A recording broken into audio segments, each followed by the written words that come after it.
Back नाज़रीन, वापस आ चुके हैं हम, क्योंकि आपको पता है न्यूज़ चैनल पे ब्रेकिंग न्यूज़ की तरफ हमें फ़ौरन जाना पड़ता है। हम बना रहे थे जी फजीता, तो रोटियां हमारी सारी बन गई हैं ब्रेक में, लेकिन अब हमने ये देखें इस तरह आपने बेला और आपने हल्का हल्का ऑयल सेका और निकाला। बिल्कुल। अच्छा, इसमें मैंने 1 टेबलस्पून तेल लिया और इसमें मैं क्रश चिलीज 2 टेबलस्पून डाल रही हूँ। इसमें काली मिर्च डलेगी, कुटा हुआ जीरा डलेगा और इसमें थाइम डलेगा जो मैक्सिकन डिश होती है। सही। इसमें लेमन जूस डलेगा, 2 लेमन जूस, और ये आप इसमें नमक डाल दें। सही। और इन सब चीज़ों को आपने मिक्स करना है और इस चिकन को मैरिनेट करके इसको मैं ग्रिल करूँ। बस ये आप करेंगी, फिलिंग करूँ। तो फिर मुझे इजाज़त है कि मैं अपने ब्रादरांस की तरफ चल पड़ूँ। जमशेद भाई, फिर आपकी आवाज़ में खूबसूरत कलाम सुनो।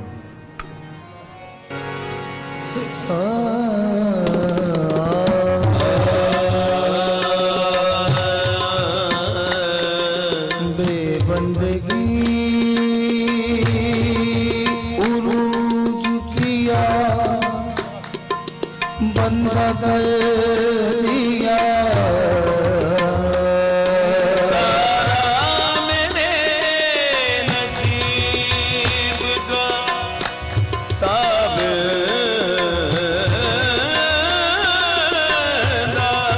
कर दिया।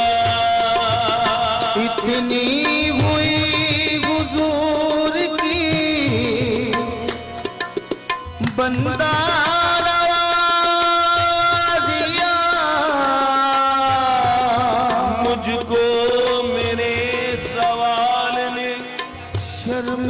कर दिया। इस करम का करूं शुक्र कैसे अदा, इस करम का करूं शुक्र कैसे अदा। जो करम मुझ पे मेरे नबी ने किया, इस करम का करूं शुक्र कैसे अदा। जो करम मुझ पे मेरे करम किया, इस करम का करूं। ये करम नवाज तेरे इंतखाब के सदके, करम नवाज तेरे इंतखाब के सदके। मैं क्या था और मुझे क्या बना दिया तूने, इस करम का करूं इस करम का करूं शुक्र कैसे अदा।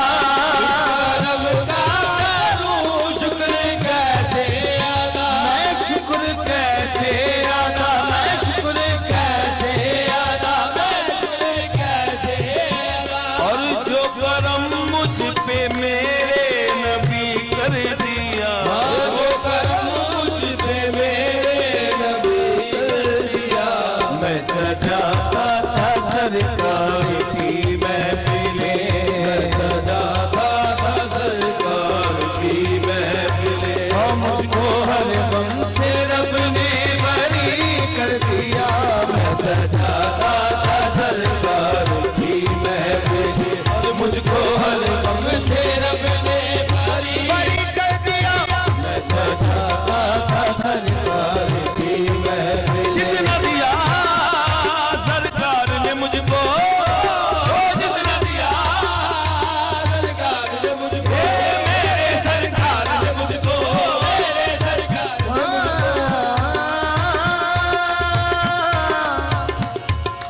इतनी मेरी औकात नहीं है, इतनी मेरी औकात नहीं है। ये तो कर्म है उनका, वरना उनमें तो कोई बात नहीं है।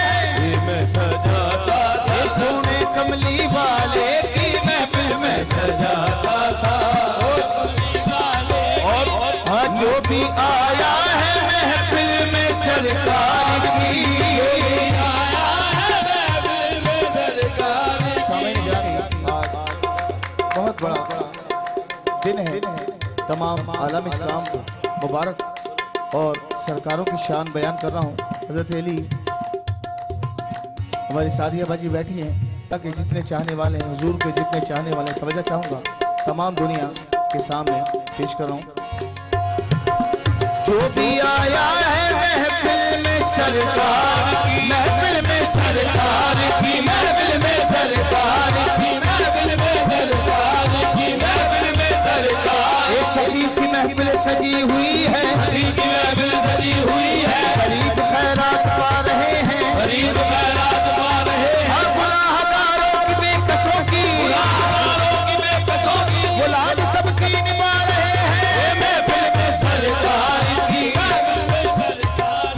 हाज़िरी हो गई उसको दरबार की, हाज़िरी हो गई उसको दरबार। हाँ देखो जो भी आया है महफिल में सरकार की, हाज़िरी हो गई उसको दरबार की। कोई सिद्दीक फारूक उस्मान हुए, कोई सिद्दीक फारूक उस्मान, और किसी को नबी ने अली कर दिया। कोई सिद्दीक फारूक उस्मान हुए, और किसी को नबी ने अली कर दिया। कोई सिद्दीक फारूक उस्मान।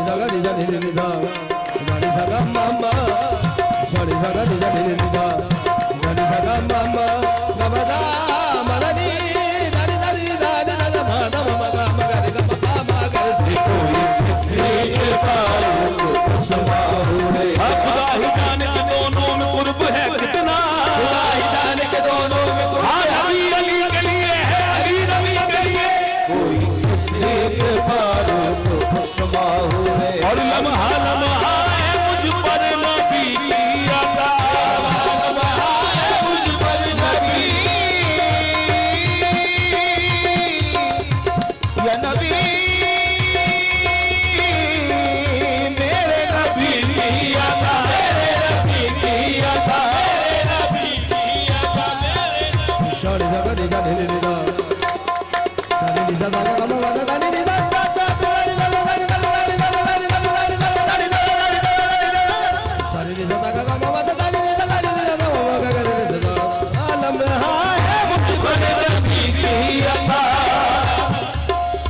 मेरे लम्हा लम्हा है मेरे नबी की अता, मेरे नबी की अता, मेरे नबी की अता। दोस्तों और मौला से मांगू मैं क्या, दोस्तों और मौला से मांगू मैं क्या।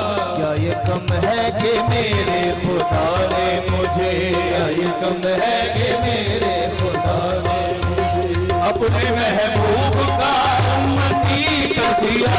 क्या ये कम है कि मेरे खुदा ने मुझे अपने महबूब का उम्मती। मैं तो क्या चीज हूँ नबियों ने दुआएं मांगी, मैं तो क्या चीज हूँ नबियों ने दुआएं मांगी। साए दामन सरकार में पलने के लिए।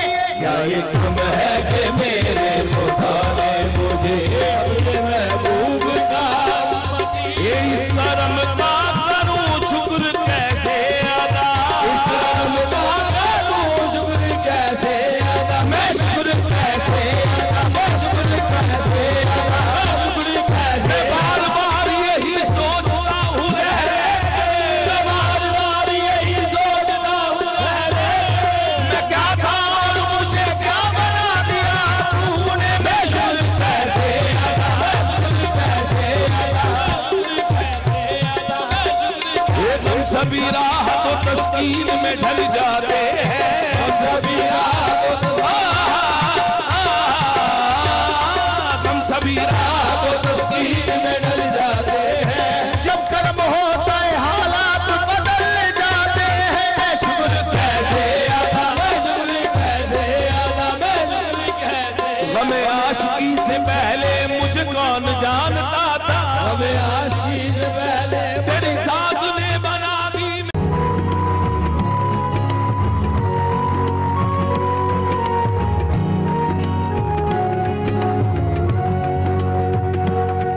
रमजान हमारा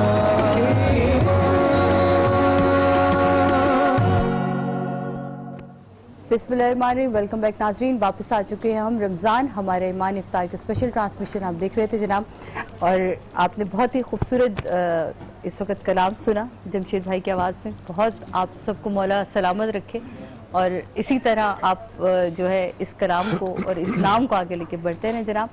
आपको जाने से पहले मैंने मिलवाया था डॉक्टर उज़मा से। डॉक्टर उज़मा जो हैं वो क्लिनिकल साइकेट्रिस्ट हैं, उनसे हम बात करेंगे। और इसके अलावा औलियाओं की ज़मीन से आज जिस शख्सियत ने मुझे यहाँ ज्वाइन किया है, मेरे लिए बड़ी खुशनसीबी है कि उनकी जो पुश्त चली आ रही है, वो हमारे लिए जब हम ऐसे लोगों से मिलते हैं और जब ऐसे लोगों से हम बात करते हैं तो हमें बहुत कुछ सीखने को और समझने को मिलता है। मेरे साथ इस वक्त मौजूद हैं ख्वाजा अमीन निज़ामी साहब।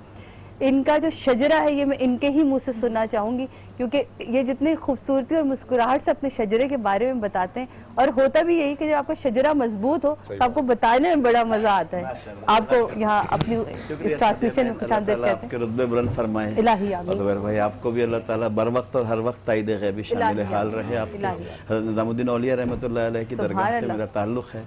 और चूँकि शजरे की आपने बात फरमाई है तो सूरह इब्राहिम की आयत नंबर 24 है, शजरतुन तय्यबतुन असलहा साबितुन व फरउहा फिस्समा। आपने कहा ना मजबूत होकर बोलते हैं, तो जड़ें मजबूत होती हैं तो शाखें भी आसमान तक जाती हैं। बेशक। तो जड़ें मजबूत हैं, हम शाखें तो छोटे छोटे पत्ते हैं। हमारी औकात क्या है, नौकरी कर रहे हैं उनकी। हज़रत निज़ामुद्दीन औलिया रहमतुल्लाह अलैह का ताल्लुक़ सादात नौगावा से था, और तारीख़ सादात नौगावा में उनका नाम निज़ामुद्दीन बदायूनी लिखा हुआ है शजरे में। तो वहाँ से फिर वो हज़रत ख्वाजा रब बुखारी रहमतुल्लाह अलैह के चूँकि बेटे थे तो हिजरत करके आए। आप किस पुष्ट से थे? मैं 19वीं उनकी जिम्मेदारी है, 19वीं शजरे में मेरा नाम 19वां है, ख्वाजा अमीन निज़ामी से। और हज़रत बाबा फरीद गंज शकर रहमतुल्लाह अलैह से मेरा ददियाल है, और हज़रत मीरा ज़ंजानी रहमतुल्लाह अलैह से मेरा ननियाल है। मेरी वालिदा सैयदा इद्रीस ज़ंजानी। इस तरह हर तरफ से ये तो ऐसे सिमटाए आए हैं, रहमतों में आप सिमटे में। और आज हमारा टॉपिक है फतह मक्का, जिसमें हम बात करें। तो मैं डॉक्टर साहिबा की तरफ जाना चाहूँगी। डॉक्टर साहिबा, आप जो क्लिनिकल ये साइकेट्रिस्ट है, ये साइकोलॉजी आपका है, ये मैं आपको बता दूं, लोगों को भी शायद इस तरह समझ नहीं आती कि हम लोग बहुत सारी चीज़ें होती हैं जो हम ख़वातीन पे या ख़वातीन के अलावा भी जो गुस्सा, बिलावजी का गुस्सा है, हमारा चिड़चिड़ापन है, जो हमें नहीं समझ आ रहा होता, तो उनकी रीजंस। और हम लोग कहते हैं कि हमें कोई पागल भी ना कहे। अगर कोई किसी को ये कहते हैं कि आप किसी साइकेट्रिस्ट को दिखा दे, तो मैं कोई पागल हूँ? मतलब पहला सवाल ये होता है कि मैं पागल हूँ। पागल नहीं कहते भाई, वो आपके अंदर एक बीमारी है, आपके अंदर कोई एक कमी होती है, कोई डिप्रेशन। जी डॉक्टर साहब बिल्कुल सही कहा। तो उसके लिए अगर से रुजू करते हैं तो मुझे नहीं लगता कि उसमें कोई बुराई। डॉक्टर साहब, मैं चाहूंगी कि अपने प्रोफेशन पे भी थोड़ी सी रोशनी लें और फिर उन छोटे छोटे इश्यूज को सामने लेकर आए। मेरा ताल्लुक क्लिनिकल साइकोलॉजी से है और मैं इंस्टीट्यूट ऑफ क्लिनिकल साइकोलॉजी में एक्टिंग डायरेक्टर हूँ। वहाँ पर हमारे पास डिफरेंट जो कराची से, सिंध से लोग आते हैं ट्रीटमेंट कराने के लिए। ट्रीटमेंट किस चीज़ की ज़्यादा होती है? जी, ऐसी बीमारियां जो कि उनकी ज़िंदगी के अंदर रोज़मर्रा कामकाज में या जो उनकी पेशा वराना कामकाज हैं उनके बीच में उनको करने में डिफ़िकल्टी होती है।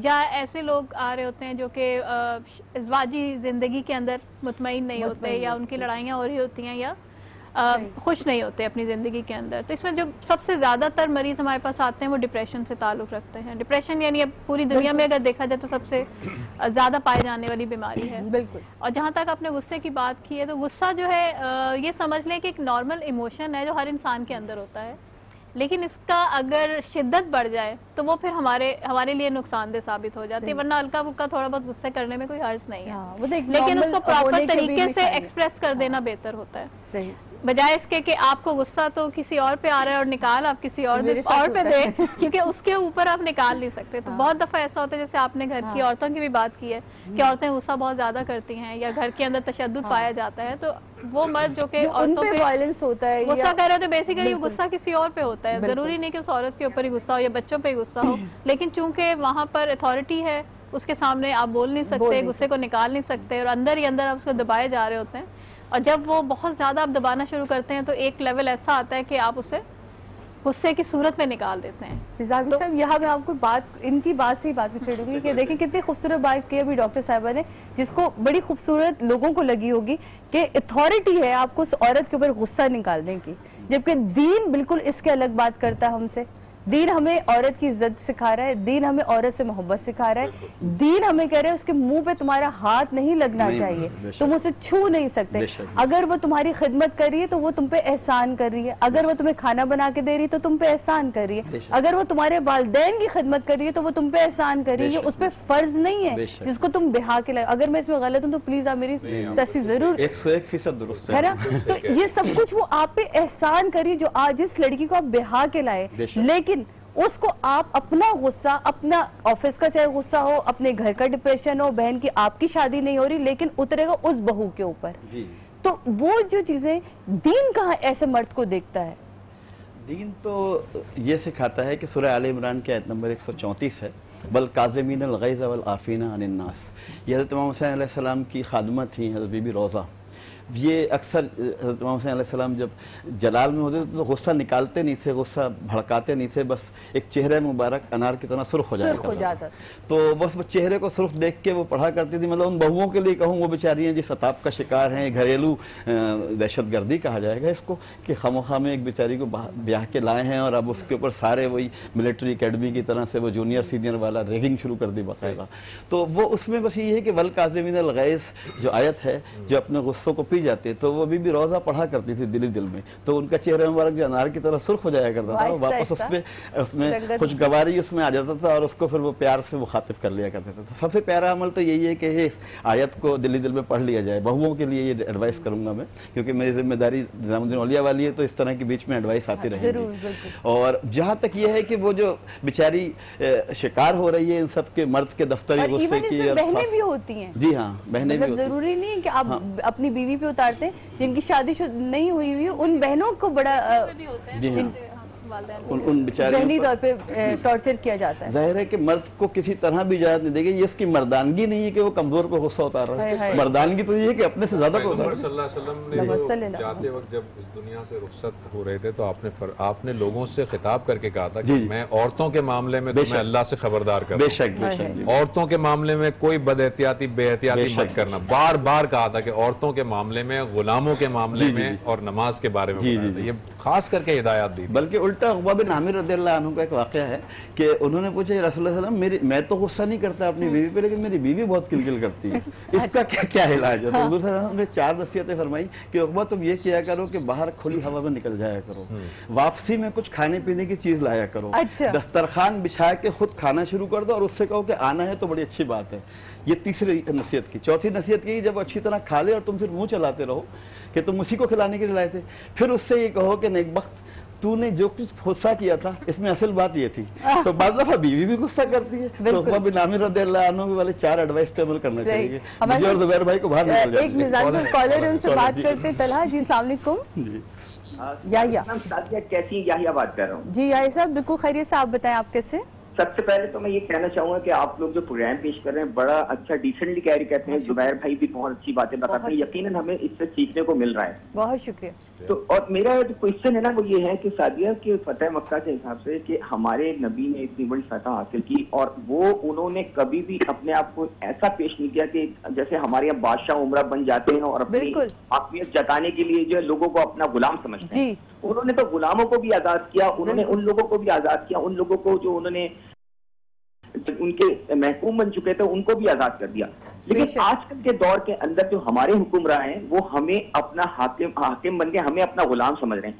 तो ये हमारे मुफ्ती साहब भी बैठे हैं, यकीनन ये बहुत तबलीग करते होंगे। तो हमें क्या ये हमारे हुक्मरानों को ये नहीं चाहिए कि वो हमें अपनी रया को अपनी अल्लाह के यानी अल्लाह के बंदे समझ के उन पर रहम करें और उनके लिए अच्छे काम करें? तो ये हमारी मिसालें जो आप हुजूर की हम देते हैं, तो हमने हमारी लिए भी हम भी अपने घर में अपनी बीवियों को अपना गुलाम ना समझे और इसी तरह हमारे हाकिम हमारे आवाम को अपना गुलाम ना समझे। बस यही मुझे कहना है। Thank you. बिल्कुल सही, बहुत शुक्रिया याहिया। मैं आपका जवाब जरूर लेती हूँ मुफ्ती साहब से, इसलिए मैं हमेशा कहती हूँ कि हम उम्मती होने का दावा तो करते हैं, लेकिन हम कभी ये नहीं सोचते कि हमारे रसूल खुदा सल्लल्लाहु अलैहि वसल्लम हमारी तरफ देख के ये कहते हैं कि यही है मेरी उम्मत। तो यही है क्या उम्मत हमारी? बताएं। यही उम्मत नहीं है, क्योंकि हुजूर सल्लल्लाहु अलैहि वसल्लम जो हुक्मरान हमारे साथ सलूक कर रहे तो सिलेक्ट भी तो हम ही कर रहे हैं। ये उम्मत ही नहीं बन पा रही है, क्योंकि कुरान पाक में है कि वक़ाल रसूल या रब्बी इन्न क़ौमी इत्तख़ज़ू हाज़ल कुरान महजूरा। सबसे पहले तो उम्मत की जो क्या क्राइटेरिया रखा गया है और उसकी जो आइडेंटिफिकेशन है वो है कि कुरान से हिजरत नहीं करेगी, है ना सरकार, है ना? कुरान की से हिजरत कर गई है, तो अब ये पता नहीं इसको आइडेंटिफाई भी किया जाएगा नहीं किया जाएगा उम्मत के तौर पर। हाँ, ये है कि आले रसूल अहले बैत अतहार के साहिबान जबान तले हम हैं तो शायद बख्शाया जाए कि उनकी मोहब्बत हमारे दिल में है। हुज़ूर मौला अली का दिन भी है, आज शब है, तो ये कहीं बख्शवा देगी तो बख्शवा दे, वरना हरकतें हमारी ये कि कुरान से मुकम्मल दूर हो गए। और जो याया भाई ने कहा कि मुफ्ती साहब बहुत तबलीग करते होंगे, मुफ्ती साहब तबलीग ही नहीं करता बेचारा, क्योंकि सूफी तबलीग कहाँ करता है। वो तो ये कहता है कि मेरे पास, आप जानते हैं ना कि तुम लोग मेरे पास आ रहे हो, प्यार मिलेगा बस, है ना।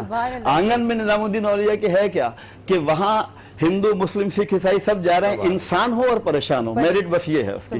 तो यही आवाम के लिए हुक्मरान का होना चाहिए कि वो इंसान है और परेशान है। कुल्लुकुम राइम व मसूल और रैयत ही, तुम सब के सब हाकिम हो और तुमसे तुम्हारी रियाया का सवाल। बहुत खूब जनाब, यहाँ देते हैं एक छोटा सा ब्रेक के बाद वापस आते हैं और अपनी इस गुफ्तगू को जारी रखेंगे। रमज़ान हमारा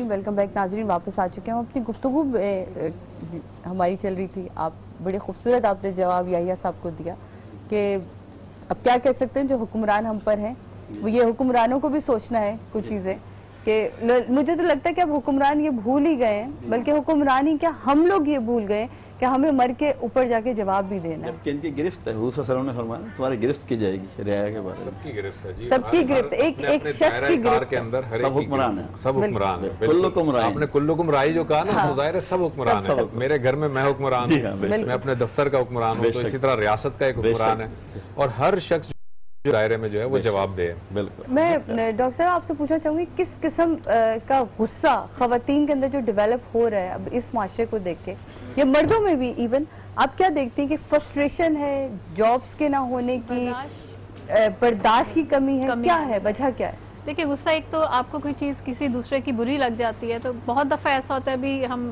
फतह मक्का की बात कर रहे थे, तो मैं उससे कनेक्शन ज़रूर मिलाऊंगी। बिल्कुल कि सबसे जो मेन हमें सबक सीखने को मिलता है वो है दरगुजर करना या माफ़ करना। और माफ़ करना, दरगुजर करना आजकल हमने कम कर दिया है। और लोग क्या समझते हैं कि अगर मैं माफ़ कर दूंगी तो शायद मैं गिर जाऊंगी या मैं अपने आप को छोटा समझने लगूंगी, तो मुझे माफ नहीं करना, ये गुस्से को रखना है, मुझे बदला लेना है। ये वाली सोच जो हमारे मरीजों में भी और वैसे भी मैं ऑब्जर्व कर रही होती हूँ, तो बहुत से लोगों में पाई जाती है। और वो होल्ड करके रखते हैं अंदर ही अंदर कि अगर मैं माफ कर दूंगी तो कहीं मैं ठीक नहीं कर रही। लेकिन माफ कर देने से ही जिंदगी आगे बढ़ती है और आप अपने आप को फ्री कर लेते हैं उस गुस्से से जो कि आपको नुकसान पहुंचा रहा होता है। गुस्सा बेसिकली क्या होता है कि आप दूसरे की बात को बर्दाश्त नहीं कर रहे, तो हमारे अंदर बर्दाश्त का जो लेवल है वो थोड़ा कम होता जा रहा है वक्त के साथ साथ, क्योंकि हमारी ख्वाहिशें बढ़ती जा रही हैं, हमारी प्रायोरिटीज़ जो हैं वो चेंज होती जा रही हैं, और बहुत सी चीज़ों में हम दूसरे लोगों को प्रायोरिटी नहीं दे रहे थे, अपने मफाद को देख रहे होते हैं या अपने नफ्स जो है उसकी पैरवी ज़्यादा कर रहे होते हैं। और गुस्से में एक ये भी होता है कि हम बहुत सी बातें ऐसी होती है जो हमें नहीं कहनी चाहिए, या हमारा लहजा ऐसा होता है जो कि दूसरे को बुरा लग जाता है, या हमारे अल्फाज का जो चुनाव है वो इस तरह का होता है जो दूसरे के लिए नाकाबिले बर्दाश्त होता है। एक बात बताइएगा, ये गुस्सा जो है ये मेरी तरबियत या मेरे मिजाज या मैं अपने आप को कंट्रोल करके उसको काबू पा सकता हूँ, या गुस्सा जेनेटिकली होता है? क्योंकि बाज़ लोग होते हैं जिनके ख़ानदान में ब्लड प्रेशर की बीमारी होती है ना, वो कंटिन्यू ब्लड, और जिनका ब्लड प्रेशर हाई हो जाता है उनको गुस्सा बहुत जल्दी आता है। तो मैं जानना ये चाह रहा हूँ कि गुस्सा मेरी फितरत और मेरे ऊपर डिपेंड करता है, मैं उस पर काबू पा सकता हूँ, या ये जेनेटिकली कोई चीज़ होती है जो मैं नहीं काबू पा सकता? एक तो मैंने अभी बात की ना कि गुस्सा सब में पाया जाता है, तो ये जबलत है जो हर इंसान के अंदर है। जिबिल्लत तो है जी, बिल्कुल है, और ये जेनेटिकली जरूरी नहीं कि ट्रांसफर होगा, लेकिन जो हमने उस गुस्से के इजहार के तरीके सीख लिए हैं अपनी फैमिली से, वो जेनेटिकली ट्रांसफर हो जाते हैं, जिनको हम कम्युनिकेशन पैटर्न्स कहते हैं, कि बात करने का अंदाज है। कुछ लोग जो है वो बहुत हाईली एक्सप्रेस होते हैं, यानी ऊंची आवाज में बात करते हैं, और उनका जो फिजिकली भी हो जाता है, चीजों को मारना भी शुरू कर देते। एक इसका ताल्लुक कंट्रोल से भी है कि जब मेरे ऊपर मुझे अपने गुस्से पे कंट्रोल नहीं रहता है तो फिर मैं कुछ भी सोचने समझने के काबिल नहीं रहता, और ये फिर गुस्सा हमें किसी न किसी नफ्सियाती बीमारी की तरफ भी ले जाता है, जिसमें शिज़ोफ्रीनिया भी कहते हैं हम, साइकोसिस भी कहते हैं, एंटी सोशल बिहेवियर जो है उन चीजों की तरफ चले जाते हैं। में होते हैं तो कुछ हार्मोन्स रिलीज होते हैं आपकी बॉडी में। जी बिल्कुल, ठीक है, तो वो आप जब आप गुस्से को कंट्रोल करने की बात करते हैं या आप मेडिसिन की जो बात करते हैं, तो मेडिसिन में वो हार्मोन्स को रोक लिया जाता है। बिल्कुल, हार्मोन से वो गुस्सा जो है कम हो जाता है। अच्छा। और उसके अलावा कुछ हम साइकोथेरेपी के जरिए कुछ ऐसी टेक्निक्स भी सिखाते हैं जिससे गुस्से के अंदर कमी आती है, जैसे रिलैक्सेशन टेक्निक्स हैं। अगर हम रिलैक्स अपने आप को रिलैक्स करना सीख लें तो हम ये आप ये टेक्निक सिखा रही हो, और अगर हम अपने दीन की तरफ तवज्जो दें तो दीन ने हमें कब कह दिया कि तुम्हें गुस्सा है, खड़े हो तो बैठ जाओ, बैठे हो तो खड़े हो तो लेट जाओ, लेट मतलब हाँ मतलब इतनी चीजें, पानी जो है हाइड्रोथेरेपी साइंस हमें बता रही है कि हाइड्रोथेरेपी से हर चीज हमें सिखाई है। एक्सरसाइज तो बहुत ज्यादा कहा जाता है वर्जिश करने का, कि वर्जिश करने से जो आपके हार्मोन एनर्जीज हैं वो रिलीज हो जाती हैं और आपके कुछ जो दूसरे हार्मोन रिलीज होते हैं। अब ये बड़ी तजुर्बे की बात है। जो लोग पब्लिक डीलिंग में करते हैं ना, जो ऑफिस में पब्लिक डीलिंग, जब आपके सामने कोई शख्स गुस्से में आएगा, आप ऑफिस में बैठे हुए हैं, गुस्से में आएगा, आप उससे सिर्फ इतना कहें कि भाई जरा बैठ जाएं, आप इत्मीनान से बैठ जाएं, उसके सामने जरा पानी का गिलास रखें, आप देखें उसका प्रेशर बिल्कुल रिलीज हो जाएगा, वो बिल्कुल फिर वो इत्मीनान से बात करेगा आपसे, फटा हुआ आया था वो इत्मीनान से बात करेगा फिर आपसे। बहन ने जो हदीस बताया इसके एक पार्ट पे अमल करने से कूल डाउन हो जाएगा। वाकई ऐसा आप बिठा दें और उसको पानी का गिलास पेश कर दें, फिर देखें उसका जो आवाज है वो भी धीमी हो जाएगी। तो क्या इमोशन है ना, तो अगर आप उसको प्रॉपर तरीके से रिलीज कर देंगे तो आप काम हो जाएंगे। अब ये रिलीज जो डॉक्टर उस्मान ने जो बताया कि माफ कर देने का अमल ना, यही सूरह आले इमरान में अगला टुकड़ा आता है, वल काज़िमीनल गैज़ वल आफ़ीना अनिन नास वल्लाहु युहिब्बुल मुहसिनीन। यानी पहले तो गुस्से को पीना है, गुस्सा कंट्रोल करने के लिए जो हार्मोन डिस्टर्ब हो रहे हैं उसके लिए भी एक तरकीब बताई इसी सूरह आयत नंबर 114। आप पहुंच गई ना वहां कि युनफिक़ूना फ़िस्सर्राए वद्दर्राए, तंगदस्ती हो या खुशहाली अल्लाह की राह में खर्च करते रहना, तो उससे भी एक हमदर्दी और सिंपैथी पैदा होती है, तो उससे भी गुस्से कम होने के अमल होते हैं। दूसरे का ख्याल रखते हैं, सदका देते हैं, फिर लोगों को माफ कर देने का अमल अल्लाह ताला प्यार करता है, मोहसिन करार दे रहा है ना, कि मोहसिन हो तुम मुझे अगर तुमने माफ कर दिया, मोहसिन करार ये वो आपको अपना मोहसिन कह रहा है, मतलब वो तब कह रहा है जब तुम किसी को माफ करो, तो सोचे ये कितना बड़ा अमल होगा हमारा कि आप अल्लाह पे एहसान करो और आप उसके मोहसिन बन रहे हैं। तो मैं तो अल्लाह करे कि ऐसे वक्त आए जिंदगी में कभी कि हम एहसान कर पाए उस पर, जबकि हम उसकी रहमतों तले जिंदा हैं और अल्लाह उसकी रहमतें ही हैं जिससे हमें अब तक बचा के रखा है। जनाब, जाने से पहले एक सवाल छोड़ती भी जाऊंगी और आने के बाद उसका जवाब लूंगी। ब्रेक पे जा रहे हैं कि फतेह मक्का जी, मेरी तस्दीक कीजिएगा आप दोनों, क्योंकि डॉक्टर साहब आपके पास भी माशाल्लाह बहुत इल्म है और आपके पास कि एक को हुक्म दिया गया था कि इसको कत्ल कर दो, जबकि वो मक्के की दीवार से चिमटा हुआ था, और वो उसको क्यों कत्ल कर दिया गया था, ये जो जहाँ तक मैंने पढ़ा वो ये था कि वो शिर्क करता था और गुस्ताखान रसूल था, कि वो रसूल खुदा की शान में गुस्ताखी करता था, तो उसके लिए हुक्म आया था कि इसको नहीं बचता। ये आप प्लीज मुझे इसकी तस्दीक कीजिएगा। उसका नाम कस्साल था शायद, जहाँ तक मेरी है वो है, नामों में मैं थोड़ी सी वो होती हूँ, इसलिए मैं हमेशा उलमा से चाहती हूँ कि मुझे ठीक कर दें। वापस आने के बाद इस पर बात करेंगे कि वो क्यों और किस लिए, कि शिर्क, और अगर मेरे रसूल खुदा सल्लल्लाहु अलैहि वसल्लम की ज़ात पर अगर कोई बात करता है तो उसके लिए खुदा कितनी सख्त तंबीह करता है और कहाँ तक जाता है वो अपने महबूब के सदक़े में। लेते हैं ब्रेक, ब्रेक के बाद वापस आते हैं।